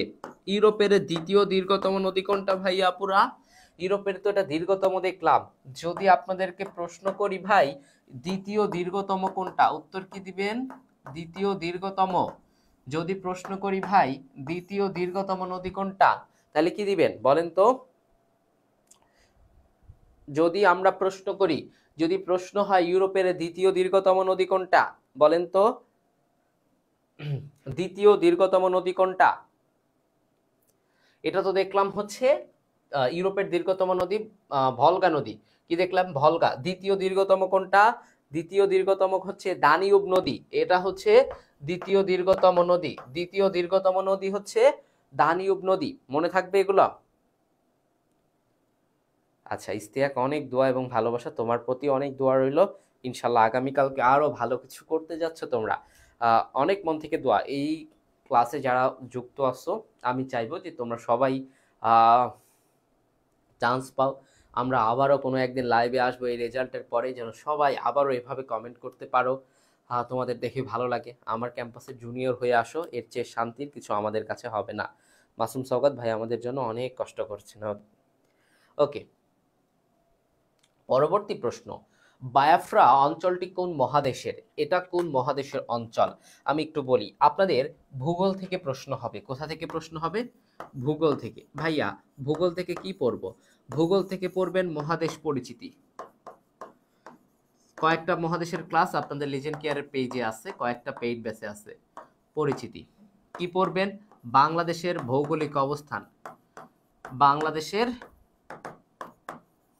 ভৌগোলিক অবস্থান পড়বেন। বাংলাদেশের ভূপ্রকৃতি পড়বেন। ভূপ্রকৃতি পড়বেন। বাংলাদেশের উপর দিয়ে কোন রেখা টেখা গিয়েছে সেগুলো সব পড়িয়েছি। এই ব্যাপারগুলো ভূগোলে দরকার। এবং আহামরি কঠিন জিনিস আসবে না যেটা আপনি পারবেন না, কারণ এখানে সায়েন্স ব্যাকগ্রাউন্ডের সবচেয়ে বেশি স্টুডেন্ট, প্রায় মানে অলমোস্ট প্রায় 60 থেকে 70% স্টুডেন্ট সায়েন্স ব্যাকগ্রাউন্ডের হয়ে থাকে, যারা এই বি ইউনিটে চান্স পায়। তো ভয় পাওয়ার এখানে কিছু নাই। তো বলা হয়েছে বায়াফ্রা কোন অঞ্চলটি কোন মহাদেশের? এটা হচ্ছে আফ্রিকার। কোথাকার? আফ্রিকার একটা বিচ্ছিন্নবাদী একটা দেশ। কেমন দেশ? বিচ্ছিন্নবাদী একটা দেশ। কেমন দেশ? বিচ্ছিন্নবাদী একটা রাষ্ট্র। যে রাষ্ট্রটা স্বাধীনতা লাভ করেছে কার কাছ থেকে? এই রাষ্ট্রটা স্বাধীনতা লাভ করেছে হচ্ছে নাইজেরিয়ার কাছ থেকে। কাদের কাছ থেকে? নাইজেরিয়ার কাছ থেকে স্বাধীনতা লাভ করেছে। এটার উত্তর কি হবে? এটার উত্তর হবে খ নাম্বার। উত্তর কি হবে এটার? উত্তর হবে এটা খ নাম্বার। আর্টস পায় না নাকি? হ্যাঁ, অনেক চান্স পায়। আমি বললাম যে 60-40% হয়। সায়েন্সের স্টুডেন্ট প্রায় 60% চান্স পেয়ে যায়। এর পেছনে সবচেয়ে বড় অবদান রাখে হচ্ছে ম্যাথের বিস্মার। আপনারা যারা রবিন ভাইয়ের ক্লাস করেছেন, লিজেন্ড কেয়ারের ক্লাস করেছেন, আমি আশা করি 18 থেকে 19 আপনারা এখানে ইজিলি পাবেন। এই ম্যাথই আপনাদেরকে আগায় রাখবে ইনশাল্লাহ। তো একটা প্রশ্ন দেখে যদি আপনার মানে আর একটা রেজাল্ট খারাপ করে ফেলেন, তাহলে এই লসটা কার হবে? আপনার হবে। এই লসটা কার হবে? আপনার হবে। আপনারা কেন এই রেজাল্ট নিয়ে এখনো ভয় পাচ্ছেন? মানে সি ইউনিট নিয়ে এখনো কথা বলতেছেন। সি ইউনিট নিয়ে আর কোনো কথা বলাই আমি মনে করি না আপনাদের উচিত হবে। তো মাত্র 87টা শেয়ার। তো আমরা শেষ ক্লাস হিসাবে, স্মৃতি হিসাবে আর কি 100টা সেঞ্চুরিটা করে দেওয়া যায় না ভাইয়ের ক্লাসে? জানেন আপনারা করবেন কিনা, বাট আপনাদের কাছে চাওয়া আছে যে আপনারা মাঝে মাঝে কেউ আইসা কয় রেজাল্ট দিছে। আচ্ছা একটু বলেন না, এই শেষ ক্লাসে এখনো আমাদের অনেকগুলো প্রশ্ন বাকি আছে। একটা ছোট্ট একটা রিকোয়েস্ট আপনাদের কাছে, গণিতে আর আইকিউ মিলে 20-21 পেলে হবে ইনশাল্লাহ। তো আমরা কি এটা একটা ক্লাসে লাস্ট ক্লাস ভাইয়ের, যেহেতু জাহাঙ্গীরনগরের জন্য শেষ ক্লাস, সেখানে কি একটা সেঞ্চুরি? আচ্ছা, আপনার ক্লাস দেখি কাল এক্সাম শেয়ার ডান। সুপ্তি এই যে কথা রেখেছে, প্রতি শিফটে কয়জন নেয়, এটা কেমনে বলবো যে কয়জন? আচ্ছা ভাইয়া, এই ক্লাসটা আগে করলে 1 মার্ক কমন পাইতাম, ওইটা ভুল করে আসছি। কোনটা ভুল করে আসছো আবরার জয়? আচ্ছা, মাসুম সওগাত, চান্স তো পাবে 86 জন। তাসনিম, আমি সায়েন্সের ভাইয়া, জিকে কোনোদিন পড়ি নাই। আচ্ছা, আর কি শেয়ার দেওয়া যায় না? আর শেয়ার কি দেওয়া যায় না? 5টা শেয়ার দিলাম ভাইয়া। চুমকি, থ্যাংক ইউ ভাইয়া। কাটমার্ক কেমন থাকবে বি ইউনিটে? প্রশ্ন হয় নাই এখনো, তো কাটমার্ক কেমনে বলি বলো? প্রশ্ন তো হোক আগে, প্রশ্ন দেখো কেমন প্রশ্ন হয়েছে। রাব্বি শেয়ার করেছো শুনেছি, লালমাই পাহাড়ের সাথে নিচের কোনটি সম্পৃক্ত? লালমাই পাহাড়, আমরা জানি ভূপ্রকৃতি অনুসারে বাংলাদেশকে 3টা ভাগে ভাগ করা যায়। একটা হচ্ছে টারশিয়ারি যুগের পাহাড় সমূহ, 3 ভাগে ভাগ করা যায়। টারশিয়ারি যুগের পাহাড় সমূহ, এরপরে হচ্ছে প্লাইস্টোসিন কালের সোপান, প্লাইস্টোসিন কালের সোপান, এবং আরেকটা ভাগ কি ভাইয়া? আরেকটা ভাগ হচ্ছে সাম্প্রতিক কালের প্লাবন সমভূমি, সাম্প্রতিক কালের প্লাবন সমভূমি। টারশিয়ারি যুগের পাহাড় সমূহ কোথায় ভাইয়া আপুরা? এইটা তো তোমাদের মুখস্থ হয়ে যাওয়ার কথা ভাইয়া আপুরা, তাই না?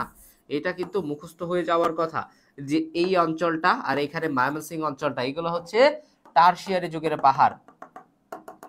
এখানে বলেছে লালমাই পাহাড়ের কথা। কিসের কথা বলেছে? লালমাই পাহাড়। আমরা জানি টারশিয়ারি গেল, এই যে এগুলো হচ্ছে টারশিয়ারি, টি টি এবং টি, এগুলো হচ্ছে টারশিয়ারি। এবং প্লাইস্টোসিন কালের সোপান কি? আমরা জানি 8% জায়গা জুড়ে আছে প্লাইস্টোসিন কালের সোপান, যেটা হচ্ছে আমরা বলি যে কুমিল্লার লালমাই পাহাড়, কুমিল্লার লালমাই পাহাড়, রাজশাহীর বরেন্দ্র অঞ্চল, তারপরে গাজীপুরের ভাওয়ালের গড় এবং গাজীপুরের ভাওয়ালের গড় এবং টাঙ্গাইলের মধুপুর। এই যে 4টা জায়গা, 4 দুগুণ 8 আমরা মনে রাখছিলাম, তাই না? তো দেখো কুমিল্লার লালমাই, কুমিল্লার লালমাই, এই যে এখানে লালমাইয়ের কথাই বলেছে, তো এটা কিসের অংশ? প্লাইস্টোসিন কালের সোপান। এখানে প্লাইস্টোসিন কালটা উল্লেখ করে নাই, কিন্তু সোপান কথাটা কিন্তু ঠিকই উল্লেখ করেছে। উত্তর কি হবে? সোপান ভূমি। উত্তর কি হবে এটার? সোপান ভূমি হবে। এটার উত্তর কি হবে? সোপান ভূমি হবে। একটু ঝটপট উত্তর করো, এটার উত্তর কি হবে? সোপান ভূমি হবে। এইটা কোথা থেকে প্রশ্নটা করেছে? তোমাদের এখানে ভূগোল নামে একটা সাবজেক্ট আছে, ভূগোল থেকে এই প্রশ্নটা করেছে। ভূগোল ও পরিবেশ কি থেকে করেছে? ভূগোল ও পরিবেশ থেকে এই প্রশ্নটা করা হয়েছে। কোথা থেকে করা হয়েছে? ভূগোল ও পরিবেশ থেকে এই প্রশ্নটা করা হয়েছে। ভাই ভূগোল ছিল এগুলো। আচ্ছা, আগে থেকে পারো, মাশাআল্লাহ। আগে থেকে পারলে তো মাশাআল্লাহ, সুবহানাল্লাহ। পরবর্তী প্রশ্ন, অনাস্থা ভোট এর ইংরেজি প্রতিশব্দ কোনটা? অনাস্থা ভোট, অনাস্থা ভোটের ইংরেজি প্রতিশব্দ কোনটা? এই প্রশ্নটার একটু উত্তর করো তো। অনাস্থা ভোটের ইংরেজি প্রতিশব্দ কোনটা? 90টা শেয়ার আর 10টা যদি দাও তাহলে কি হইব? একটা ইতিহাস রচনা হইব। মাত্র 362টা লাইক, তো একটা করে রিঅ্যাক্ট অন্তত দিয়ে দিতে পারো ক্লাসে। লাইক কিংবা লাভ তোমরা ভালোবাসো না জানি, লাভ তো দিবা না, কিন্তু লাইক অন্তত কি আমরা পেতে পারি নাকি? না, লাইকও পাওয়ার যোগ্য না? আমাদের যে ক্লাসটা হচ্ছে সাধারণ জ্ঞানের, এটা কি আমরা লাইকও পাওয়ার যোগ্য না? আবার বলতেছি, ক্লাস শেষে সাজেশন পাবা, তো ক্লাসের শেষ পর্যন্ত থাকো ইনশাল্লাহ। জিকে পারি না কখনোই, লামিহা জান্নাত। ওকে, অনাস্থা ভোট, এটা হচ্ছে ভোট অফ নো কনফিডেন্স। উত্তর কি হবে? এটার উত্তর হবে ভোট অফ নো কনফিডেন্স। এটার উত্তর কি হবে? Vote of no confidence. এটার উত্তর কি হবে? ভোট অফ নো কনফিডেন্স হবে এটার উত্তর। আচ্ছা, গ, সবাই এটার বি উত্তর করো, বি উত্তর করো, ভোট অফ নো কনফিডেন্স। মিম বলেছে ভাই সায়েন্সের হয়ে কিভাবে পারবো ভূগোল? আচ্ছা, ভূগোল তো খুব বেশি কঠিন হয় না। তোমরা যারা বেসিক ক্লাস করেছো আমাদের, যারা তোমরা জাহাঙ্গীরনগরের ভূগোল ক্লাস করেছো জাহাঙ্গীরনগরের জন্য এবং আমাদের বেসিক ক্লাস করেছো, তাদের সমস্যা হবে না। রিয়েক্ট তো আমি দিলাম আজ। আচ্ছা, এনামুল হক, থ্যাংক ইউ এনামুল তোমাকে। সালমাইরা, আমার লাভ পাইছেন ভাইয়া? সবার ভালোবাসা পেয়েছি, বাট সবাই তো আর ভালোবাসে না, এই জন্য রিয়েক্টটা অনেক কম। দেখো, হল অফ ফ্রেম, এখানে ফ্রেম বানানটা ভুল হয়েছে, FARM হবে। আচ্ছা, এই 27 নম্বর প্রশ্নটা একটু পরে আসি, কারণ এটা নিয়ে কথা বলার আছে। এই প্রশ্নটা দেখো, এটা ঢাকা ইউনিভার্সিটিতে এসেছিল।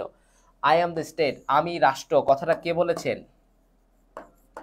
আমি রাষ্ট্র, আপনাদেরকে ইতিহাসে পড়িয়েছিলাম এই কথাটা। আমি রাষ্ট্র কথাটা কে বলেছেন?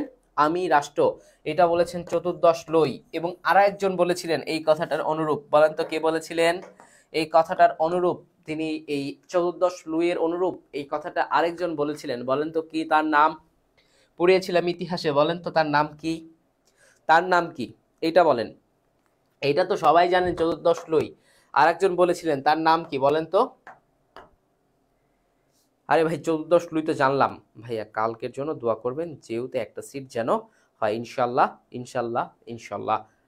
ওকে, একটু বলেন। ইয়েস, খিলজি। কোন খিলজি? নূরজাহান বলেছেন খিলজি। আরে রোজিনা আক্তার হিটলার বানাই দিছে ভাইরে ভাই, দেখছো অবস্থা। আলাউদ্দিন খলজি কে বলেছিলেন?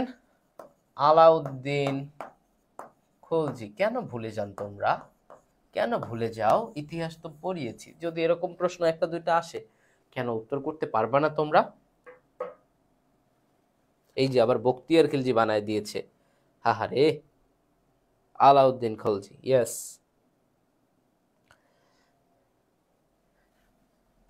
C1 নিয়ে কেউ কিছু বলেন? C1 নিয়ে আপনারা একটু শেষ সময় বিভিন্ন ভাস্কর্য ভাস্কর্য এবং তার ভাস্করগুলো একটু দেখার চেষ্টা করেন। বিভিন্ন চিত্রকলা বা চিত্র অঙ্কন এবং তার নাম, এবং এটা আন্তর্জাতিক বাংলাদেশ। যেমন যদি বলা হয় পটেটো ইটার্স, এটার চিত্রকরকে পটেটো ইটার্স, এরকম প্রশ্ন থাকতে পারে।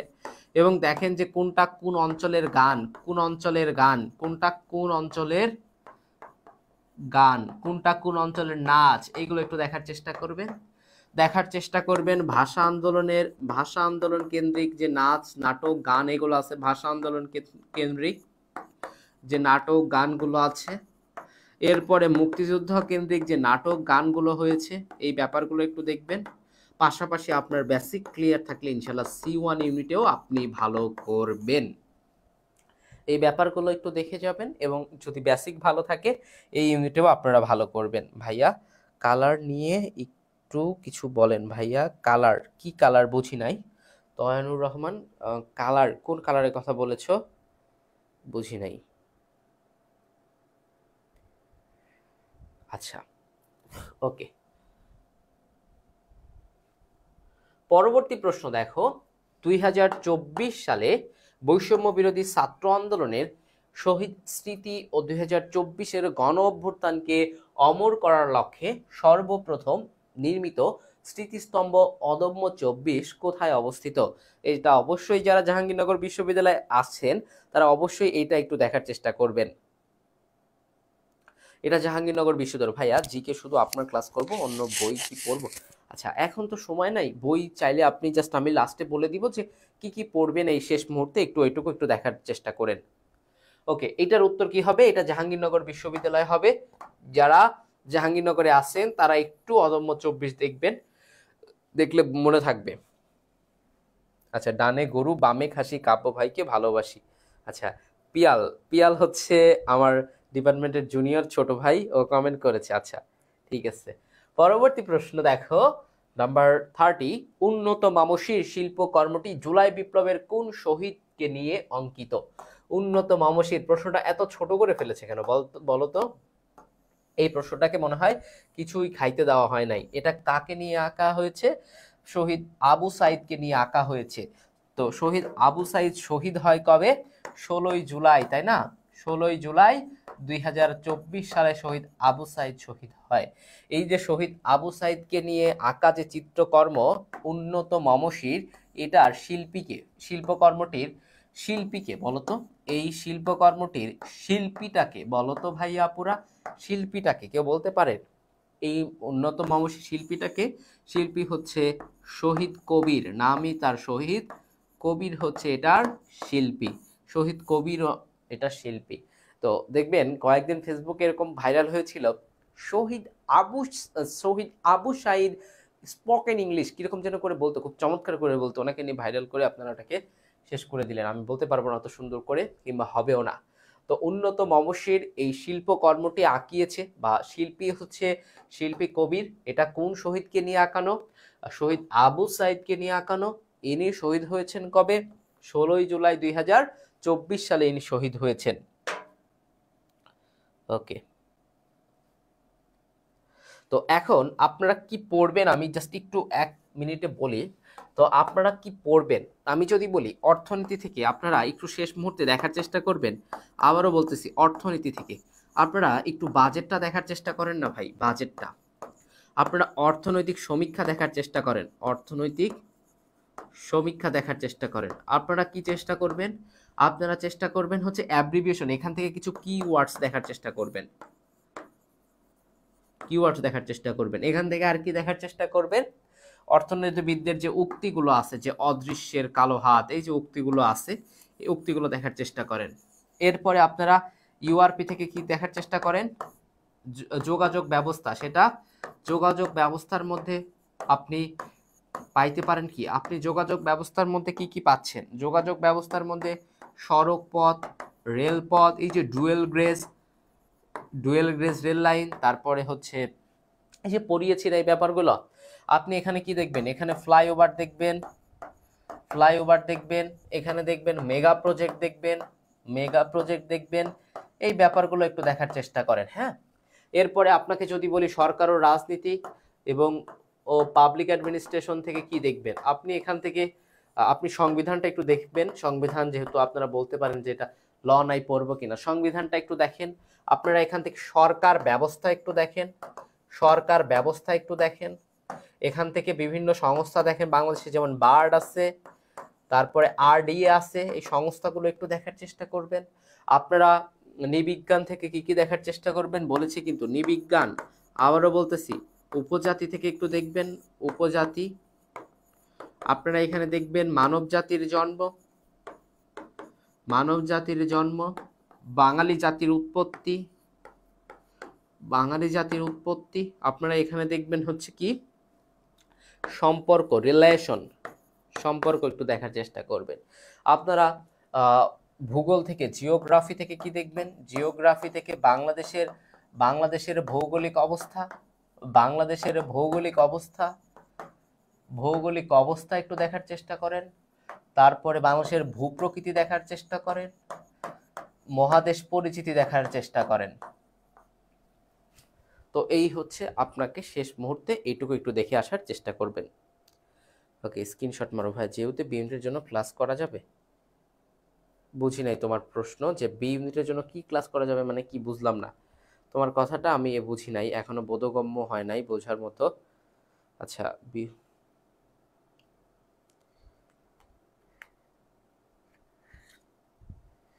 আচ্ছা, তো সবাইকে বিদায় দিতে হচ্ছে। বিদায় দেওয়াটা একটু কঠিন, যারা জাহাঙ্গীরনগরের দীর্ঘদিনের জন্য প্রস্তুতি নিচ্ছিলেন, আমাদের সাথে প্রায় 7 থেকে 8 মাস যারা ছিলেন, তাদেরকে আজকের ক্লাসের মধ্য দিয়ে বিদায় দিতে হচ্ছে। আপনারা যেখানেই থাকবেন ভালো থাকবেন, বিশ্ববিদ্যালয়ে চান্স পান আর না পান একজন ভালো মানুষ হবেন, এতটুকুই আমার মেসেজ বা বার্তা। তো যদি কালকে আপনারা কেউ দেখা করতে চান, অবশ্যই শহীদ মিনারে আসবেন, এসে দেখা করবেন ভাইদের সাথে। আমাদেরও আপনাদের দেখতে ভালো লাগে, কারণ আপনাদের সাথে আমাদের কথা হয়েছে শুধু কমেন্টের মাধ্যমে। তো আমরা ক্যামেরার সামনে দাঁড়ায় দিন রাত কথা বলি, আপনারা ক্যামেরার ওই পাশ থেকে আমাদের কথাগুলো শোনেন। তো আপনাদেরও ভালো লাগবে যে ক্যামেরার মানুষ যখন আপনাদের সামনে একটু কথা বলবে, এই ব্যাপারগুলো আপনাদেরও ভালো লাগবে। তো আপনারা সবাই ভালো থাকবেন, সুস্থ থাকবেন, আমাদের জন্য দোয়া করবেন, আমরা আপনাদের জন্য দোয়া করি। তো তোদের প্রতি তোদের তুই করে বললাম, অনেক অনেক ভালোবাসা তোদের জন্য। তোরা জাহাঙ্গীরনগর হোক কিংবা রাজশাহী ইউনিভার্সিটি হোক কিংবা চট্টগ্রাম ইউনিভার্সিটি হোক, দেশের যে বিশ্ববিদ্যালয়ে পড়িস, ভাইদের সাথে আপুদের সাথে যোগাযোগ রাখিস। তোদের একদিন হলেও একটু হলেও আমরা শিখিয়েছি, চেষ্টা করেছি অন্তত। তো যোগাযোগ রাখিস, ভালো লাগবে। তোদের জন্য অনেক দোয়া, আর কখনো দেখা হলে কথা বলিস, এতটুকুই। আর কিছু বলার নেই। শেষ দিনে অনেক দিন ধরে তোদের সাথে ছিলাম, দীর্ঘদিন।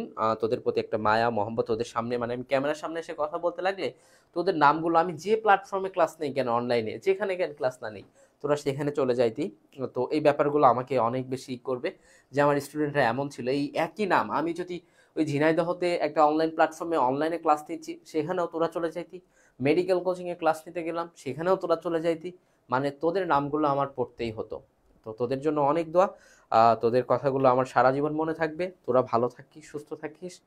আজকের ক্লাসটা একটু বেশি ইমোশনাল, বিকজ তোদের সাথে মনে হয় না জাহাঙ্গীরনগরের কোর্সের পরে হয়তো বা তোদের সাথে দেখা হবে, বাট এই যে মানে অফিসিয়ালি তোদের সাথে আমাদের জাহাঙ্গীরনগরের কোর্স নিয়ে তোদের সাথে আমার আজকে শেষ ক্লাস ছিল। ওকে, মিস করবো রাফি, সবাইকে মিস করবো ভাইয়া। তাসনিম, সোমায়া তাসনিম, হ্যাঁ, সবার জন্য দোয়া রইলো। আজানও পড়ে গেছে, সবাই কালকে জাহাঙ্গীরনগরে খুব ভালোভাবে পরীক্ষা দিস, নিজের সর্বোচ্চটুকু দিয়ে পরীক্ষা দেওয়ার চেষ্টা করিস, বাকিটা আল্লাহ তাআলা জানে। আসসালামু আলাইকুম। ওকে, আমিও মিস করবো তোদেরকে, অনেক অনেক মিস করবো তোদেরকে। আল্লাহ হাফেজ।